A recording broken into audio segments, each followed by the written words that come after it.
e-payments and member app service outages at Circle K convenience stores and other retail chains after cyber attack. Tseung Kwan O seaside receives a Typhoon defense upgrade with a new breakwater to complete next year. And South Korea's government online services are down after fire breaks out at state data center.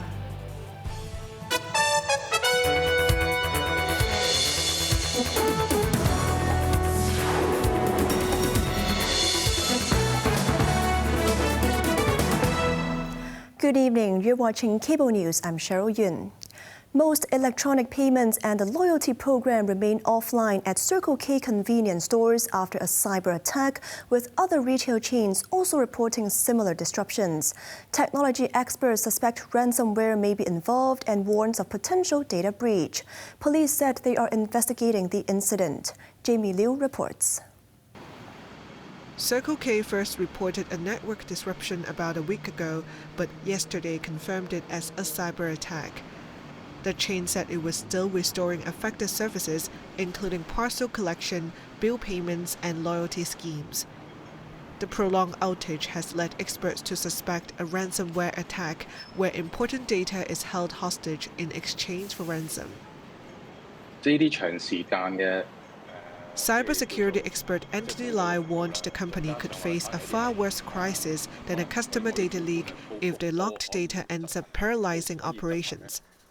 The Office of the Privacy Commissioner for Personal Data said it received a data breach report from Circle K earlier this week and is still investigating whether personal information was compromised. It appears Circle K was not the only victim. Saint Honore Cake Shop was among a few other chains to report similar system disruptions, though without citing cyber attacks. Francis Fong, honorary president of the Hong Kong Information Technology Federation, said he understands the affected chains use a retail system from the same provider. He noted that stores can continue operating and accepting payments as the systems function independently even if the central system encounters issues. Fong also advised companies targeted by ransomware not to give in to attackers' demands. Jamie Liu, Cable News. Secretary for Development Bernadette Lin revealed that the government will build an additional breakwater at the Tseung Kwan O South Waterfront Promenade, expected to be completed next year, in light of the severe damage caused by Super Typhoon Ragasa. Evelyn Bai reports. During the ferocious storm, tidal waves as high as 7 meters have battered Tseung Kwan O, causing severe flooding combined with strong winds along the promenade, which made the problems facing more than 20 restaurateurs even worse. Taking to the airwaves, Development Minister Bernadette Lin stated that existing wave barriers, which are already 5 meters above sea level, still proved insufficient against the recent storm. The new 1-meter-high barrier project has already begun along the cycling track and is expected to be completed next year. Meanwhile, discussions are underway about providing temporary inflatable flood barriers in front of coastal restaurants, Lin added.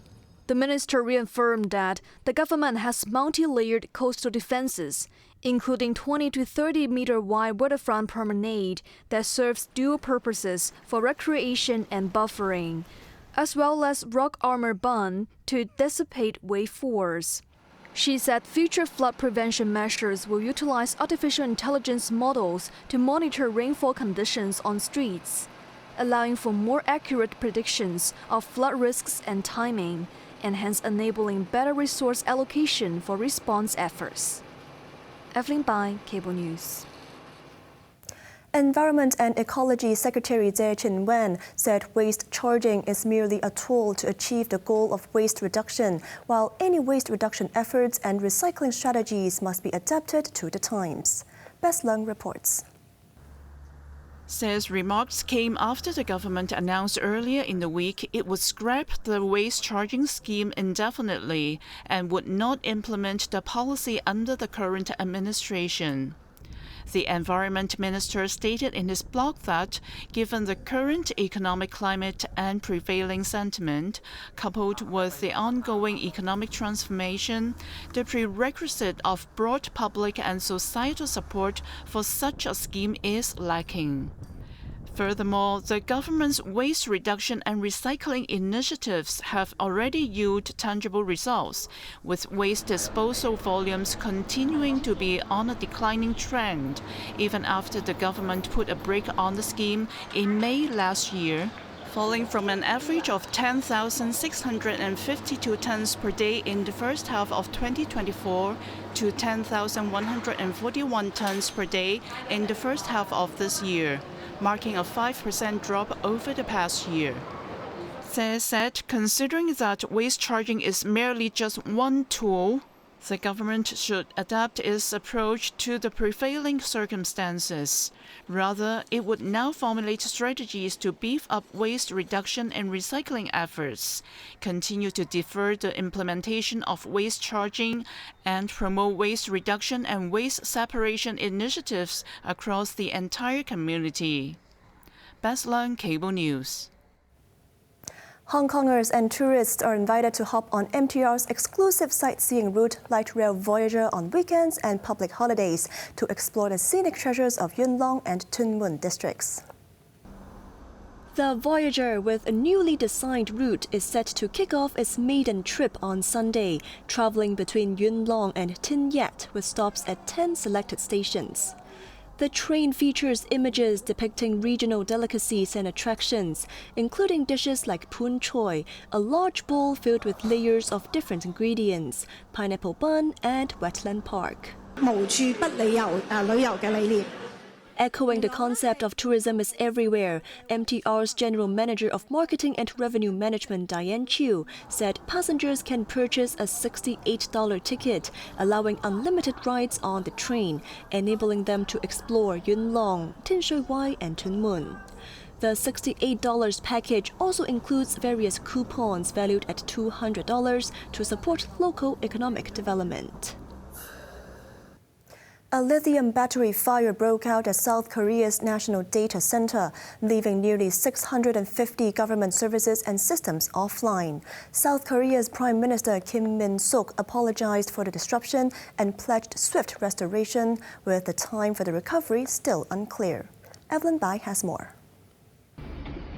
Online footage showed thick smoke billowing from the upper floors of the National Information Resources Service in Daejeon, about 150 kilometers south of Seoul. The blaze began with an explosion of uninterruptible power supply batteries in the fifth-floor computer room at around 8 p.m. local time on Friday. Nearly 200 firefighters and at least 65 trucks were sent to the area.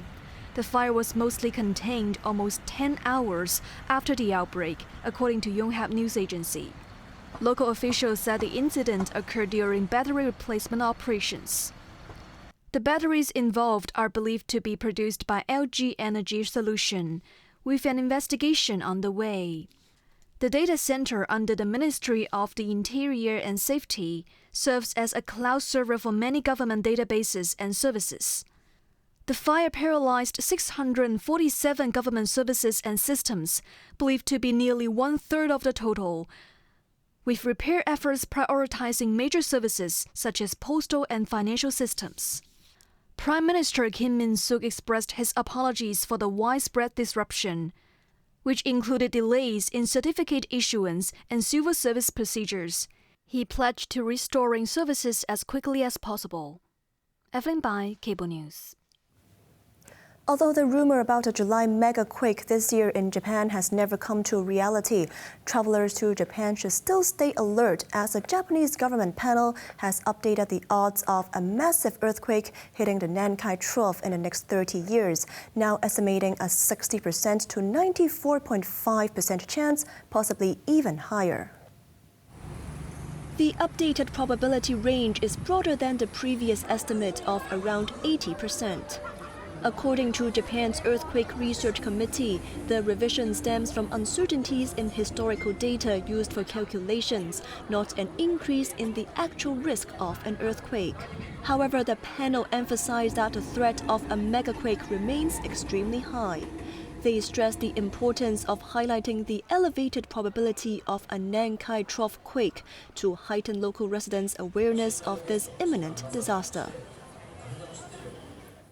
Britain is mulling a digital identity card system to tackle illegal immigration and make it easier to access government services.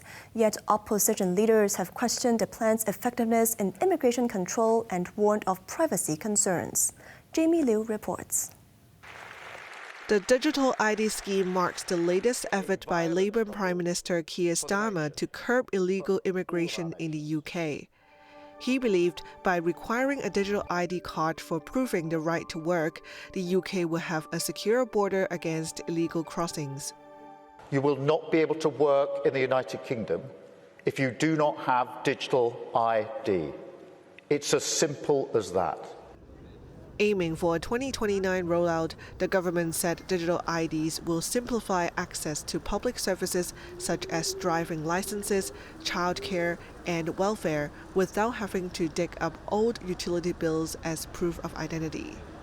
To be stored on smartphones like contactless payment cards, the digital ID card will include name, date of birth, information on nationality or residency status, and a photo. For those who don't have a smartphone, the government has pledged to find ways to include them. However, the opposition quickly raised doubts whether the scheme will stop migrants from making dangerous journeys on small boats to cross the English Channel. The immigration hardliner party Reform UK called the plan a cynical ploy to fool voters. Conservative leader Kemi Badenoch also raised concerns over the security of the database storing ID card information. In the 2000s, Labour's then Prime Minister Tony Blair tried to introduce a national ID card, but the proposal was criticised for infringing on civil liberties and was dropped by Blair's successor Gordon Brown in 2011. Jamie Liu, Cable News. Facing increasing isolation at the United Nations, a defiant Israeli Prime Minister Benjamin Netanyahu vowed to finish the job in Gaza as he addressed a largely empty hall at the UN General Assembly after dozens of delegates walked out in protest. Over 100 diplomats from more than 50 countries walked out as Netanyahu took the stage to address the UN General Assembly. This week, however, he did not budge an inch despite facing growing international condemnation for not ending the Gaza war. In a combative speech, he denied genocide allegations and called the two-state solution insane. Would a country committing genocide plead with the civilian population it is supposedly targeting to get out of harm's way? Would we tell them, get out, if we want to commit genocide? We're trying to get them out. And Hamas is trying to keep them in. Giving the Palestinians a state 1 mile from Jerusalem after October 7th is like giving Al-Qaeda a state 1 mile from New York City after September 11th. This is sheer madness. It's insane, and we won't do it. The very idea of peace between... Prompting further controversy, he directed his words straight into the Gaza Strip through military loudspeakers, claiming to address Israeli hostages. Netanyahu will meet U.S. President Donald Trump on Monday, who said a Gaza deal is close. I think it's a deal that will get the hostages back. It's going to be a deal that will end the war. It's going to be a deal it's going to be peace. I think we have a deal. Meanwhile, the BBC reported that former UK Prime Minister Tony Blair has been helping to set up a UN-backed transitional authority in Gaza to be handed over to Palestinians post-war. Israel's military response has killed at least 65,000 people in Gaza since the Hamas-led attack on October 7, 2023, per local health officials. On to the weather now, becoming cloudy with a few showers, isolated thunderstorm at first tomorrow. Sunny intervals during the day. Temperatures will range between 27 and 31 degrees. Moderate to fresh easterly winds, and there will be swells.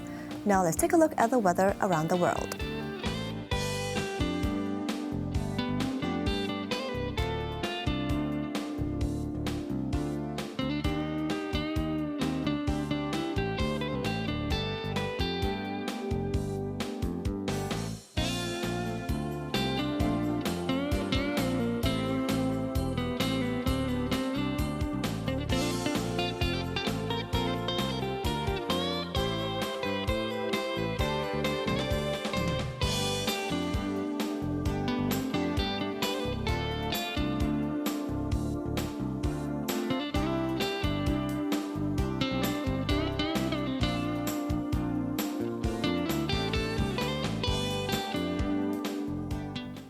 That's our news tonight. I'm Cheryl Yun. Thanks for watching and good night.